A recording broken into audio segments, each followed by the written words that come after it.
Hi friends, ಬಾಳು ಬೆಳಗುಂದಿ. ಬಾಳು ಬೆಳಗುಂದಿ ಎಂದರೆ ಎಲ್ಲರಿಗೂ ನೆನಪಿಗೆ ಬರುವುದು ಉತ್ತರ ಕರ್ನಾಟಕದ ಪ್ರಸಿದ್ಧ ಜಾನಪದ ಗಾಯಕ. ತನ್ನ ಗಾಯನದಿಂದಲೇ ಇವತ್ತು ಸರಿಗಮಪ ಎಂಬ ದೊಡ್ಡ ವೇದಿಕೆಯನ್ನ ಹತ್ತಿರುವ ಗಾಯಕ ಎಂದು. ಆದರೆ ಈ ಬಾಳು ಬೆಳಗುಂದಿಯವರು ಒಂದು ಸಮಯದಲ್ಲಿ ಸರಿಯಾದ ಮನೆಯೂ ಕೂಡ ಇರದೆ ಗುಡ್ಡಗಾಡು ಪ್ರದೇಶಗಳಲ್ಲಿ ಕುರಿಗಳನ್ನ ಕಾಯ್ದುಕೊಂಡು ಓಡಾಡುತ್ತಿದ್ದ ಯುವಕ ಇವತ್ತು ಇಷ್ಟೊಂದು ಸಂಗೀತ ಲೋಕದಲ್ಲಿ ಬೆಳೆದಿದ್ದಾದರೂ ಹೇಗೆ? ಚಿಕ್ಕ ವಯಸ್ಸಿನಲ್ಲಿ ಇವರು ಮತ್ತು ಇವರ ಕುಟುಂಬ ಅನುಭವಿಸಿದ ಕಷ್ಟಗಳೇನು, ಇವರು ಬೆಳೆದು ಬಂದ ರೀತಿ, ಇವರ ಯೂಟ್ಯೂಬ್ ಜರ್ನಿ ಹಾಗೂ ವೈಯಕ್ತಿಕ ಜೀವನ, ಹೆಂಡತಿ, ಪ್ರಸ್ತುತ ಇವರ ಲೈಫ್ ಸ್ಟೈಲ್ ಹೇಗಿದೆ, ಇವರ ಆಸ್ತಿ, ಆದಾಯ, ಹೀಗೆ ಬಾಳು ಬೆಳಗುಂದಿಯವರ ಜೀವನದ ಸಮಸ್ಯೆಗಳಿಂದ ಸಾಧನೆಯವರೆಗೂ ತಲುಪಿದ ಅವರ ಜೀವನದ ಇಲ್ಲಿಂದ ಇಲ್ಲಿಯವರೆಗಿನ ಸಂಪೂರ್ಣ ಸ್ಟೋರಿಯನ್ನ ನಾವು ಇವತ್ತಿನ ಸಂಚಿಕೆಯಲ್ಲಿ ನೋಡೋಣ. ಮಿಸ್ಟರ್ ಕನಿ ಯೂಟ್ಯೂಬ್ ಚಾನಲ್ಗೆ ಎಲ್ಲರಿಗೂ ಸ್ವಾಗತ. ನಾನು ನಿಮ್ಮ ಕನಿಬ್ರು. ಹಾಯ್ ಫ್ರೆಂಡ್ಸ್, ಬಾಳು ಬೆಳಗುಂದಿಯವರು ಹುಟ್ಟಿದ್ದು ಹಾವೇರಿ ಜಿಲ್ಲೆಯ ಹಾನಗಲ್ ತಾಲೂಕಿನ ಕತ್ರಿಗುಪ್ಪ ಎಂಬ ಒಂದು ಚಿಕ್ಕ ಹಳ್ಳಿಯಲ್ಲಿ. ಇವರದು ಒಂದು ರೈತ ಕುಟುಂಬ.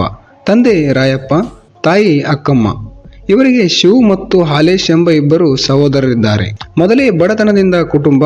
ಪ್ರತಿದಿನ ಕುರಿಗಳನ್ನು ಸಾಕುವುದೇ ಇವರ ಕಾಯಕವಾಗಿತ್ತು. ಇವರ ತಂದೆ ಕೇವಲ 300 ರೂಪಾಯಿಗೆ ವರ್ಷವಿಡೀ ಬೇರೆಯವರ ಮನೆಯಲ್ಲಿ ಒಂದು ಸಮಯದಲ್ಲಿ ದುಡಿಯುತ್ತಿದ್ದರು. ಮನೆಯಲ್ಲಿ ತುಂಬಾ ಬಡತನವಿದ್ದ ಕಾರಣ ಬಾಳು ಬೆಳಗುಂದಿಯವರು ಸರಿಯಾಗಿ ಶಾಲೆಗೂ ಕೂಡ ಹೋಗಲು ಆಗದೆ 3ನೇ ತರಗತಿಯಲ್ಲಿ ಶಾಲೆಯನ್ನ ತೊರೆದು ತಂದೆಯೊಂದಿಗೆ ಕುರಿ ಕಾಯಲು ಹೊರಡುತ್ತಾರೆ. ಹೀಗೆ ಪ್ರತಿದಿನ ಕುರಿ ಕಾಯಲು ಹೋಗುವಾಗ ತನ್ನಲ್ಲಿದ್ದ ಚಿಕ್ಕ ಮೊಬೈಲ್ನಲ್ಲಿ ಹಾಡುಗಳನ್ನ ಕೇಳುತ್ತಿದ್ದರು.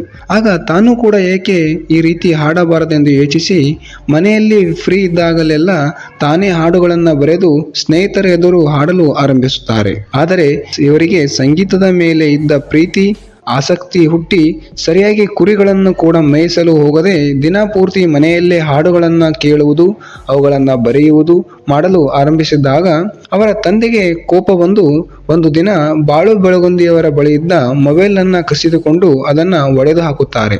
ಆದರೆ ಬಾಳು ಬೆಳಗುಂದಿಯವರಿಗೆ ಸಂಗೀತದ ಮೇಲಿದ್ದ ಆಸಕ್ತಿ ಹೆಚ್ಚುತ್ತಲೇ ಹೋಗುತ್ತೆ. ಮುಂದೆ ಅವರ ತಂದೆಯು ಕೂಡ ಪ್ರೋತ್ಸಾಹ ನೀಡಿದಾಗ ಸುತ್ತಮುತ್ತಲಿನ ಊರುಗಳಲ್ಲಿ ನಡೆಯುವ ಕಾರ್ಯಕ್ರಮಗಳಲ್ಲಿ ಹಾಡಲು ಆರಂಭಿಸುತ್ತಾರೆ. ನಂತರ ಕಲಾಸಿಂಚಲ ಎಂಬ ತಂಡದೊಂದಿಗೆ ಸೇರಿ ಹಲವಾರು ಕಾರ್ಯಕ್ರಮಗಳಲ್ಲಿ ಹಾಡಲು ಅವಕಾಶ ಸಿಗುತ್ತದೆ. ನಮ್ಮ ಸಿಂಗರ್ ಹನುಮಂತ ಹಾಗೂ ಮಾಳು ನಿಪ್ನಾಳ್ ಅವರು ಕೂಡ ಇದೇ ಒಂದು ಕಲಾಸಿಂಚನ ತಂಡದಲ್ಲಿಯೇ ಒಂದು ಸಮಯದಲ್ಲಿ ಹಾಡುತ್ತಿದ್ದರು. ಹೀಗೆ ಕಾಲ ಕಳೆದಂತೆ ಸ್ವಲ್ಪ ಜನರು ಇವರನ್ನ ಗುರುತಿಸಲು ಆರಂಭಿಸಿದಾಗ ಬಾಳು ಬೆಳಗುಂದಿಯವರು 2017ರಲ್ಲಿ ಬಾಲಗಟ್ಟಿ ಎಂಬಲ್ಲಿ ತಮ್ಮದೇ ಆದಂತಹ ಒಂದು ರೂಮ್ ಅನ್ನ ಮಾಡಿಕೊಂಡು ಹಾಡುಗಳನ್ನ ಬರೆಯಲು ಆರಂಭಿಸುತ್ತಾರೆ.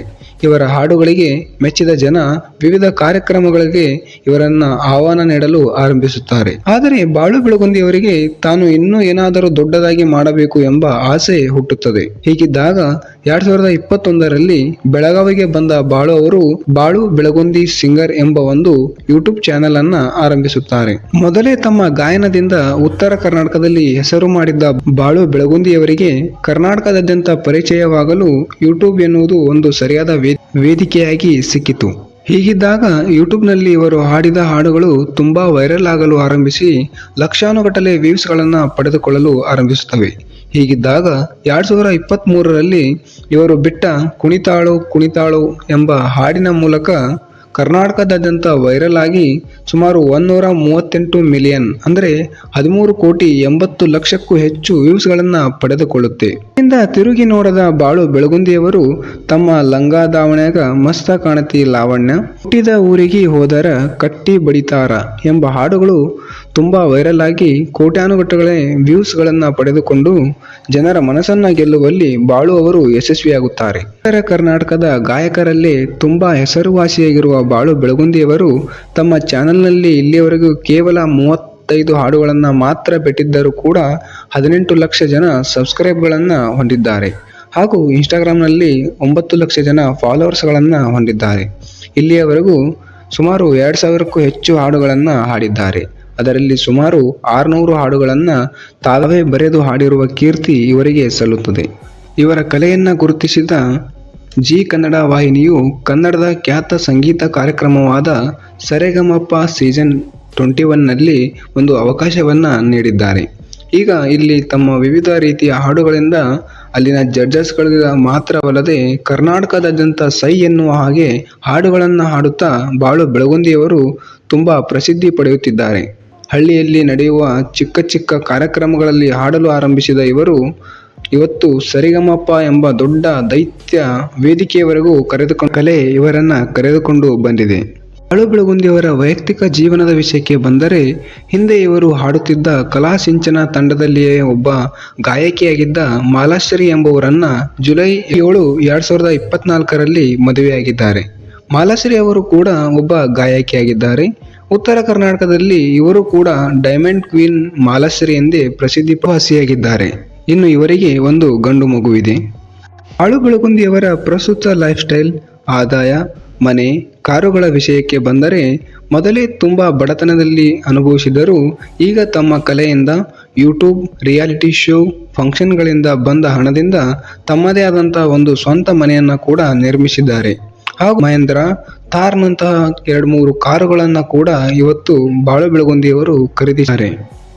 ಗೆಳೆಯರೇ, ಇವತ್ತು ಬಾಳು ಬೆಳಗುಂದಿಯವರು ಎಷ್ಟೇ ದೊಡ್ಡ ಗಾಯಕನಾಗಿ ಹಣವನ್ನು ಗಳಿಸುತ್ತಿದ್ದರೂ ಒಂದು ಸಮಯದಲ್ಲಿ ಕುರಿಗಳನ್ನು ಕಾಯುತ್ತಲೇ ಹಾಡುಗಳನ್ನು ಹಾಡುತ್ತಾ ತಮಗೆ ಸಿಕ್ಕ ಚಿಕ್ಕ ಚಿಕ್ಕ ಕಾರ್ಯಕ್ರಮಗಳಲ್ಲಿ ಹಾಡಲು ಆರಂಭಿಸಿ ಯಾವುದೇ ಸಂಗೀತ ಶಾಲೆ, ಸಂಗೀತ ತರಬೇತಿಗಳಿಗೆ ಹೋಗದೆ ಇವತ್ತು ಉತ್ತರ ಕರ್ನಾಟಕದ ಜನರ ಪ್ರೀತಿಯಿಂದ ಸರಿಗಮಪ ಎಂಬ ವೇದಿಕೆಯವರೆಗೂ ತಲುಪಿದ್ದಾರೆ. ಇದರಲ್ಲಿಯೂ ಬಾಳು ಬೆಳಗುಂದಿಯವರು ಗೆದ್ದು ಮುಂದೆ ಹೀಗೆ ದೊಡ್ಡದಾಗಿ ಬೆಳೆಯಲಿ ಎಂದು ನಮ್ಮ ಕಡೆಯಿಂದ ಹಾರೈಸೋಣ. ಫ್ರೆಂಡ್ಸ್, ಉತ್ತರ ಕರ್ನಾಟಕದ ಅಪ್ಪಟ ಜಾನಪದ ಶೈಲಿಯ ಗಾಯಕ ಬಾಳು ಬೆಳಗುಂದಿಯವರ ಜೀವನ ಸಾಧನೆಯ ಕುರಿತು ತಿಳಿಸುವ ಪ್ರಯತ್ನ. ವಿಡಿಯೋ ಇಷ್ಟವಾಗಿದ್ರೆ ಲೈಕ್ ಮಾಡಿ. ಮುಂದೆ ಯಾರ ಜೀವನದ ಬಗ್ಗೆ ವಿಡಿಯೋ ಬೇಕೆಂದು ಕಮೆಂಟ್ ಮಾಡಿ. ಚಾನಲ್ಗೆ ಸಬ್ಸ್ಕ್ರೈಬ್ ಮಾಡಿ. ಮುಂದಿನ ವಿಡಿಯೋದಲ್ಲಿ ಮತ್ತೊಬ್ಬ ಸಾಧಕನ ಸಾಧನೆಯೊಂದಿಗೆ ಸಿಗೋಣ. ಅಲ್ಲಿಯವರೆಗೂ ನಮಸ್ಕಾರ.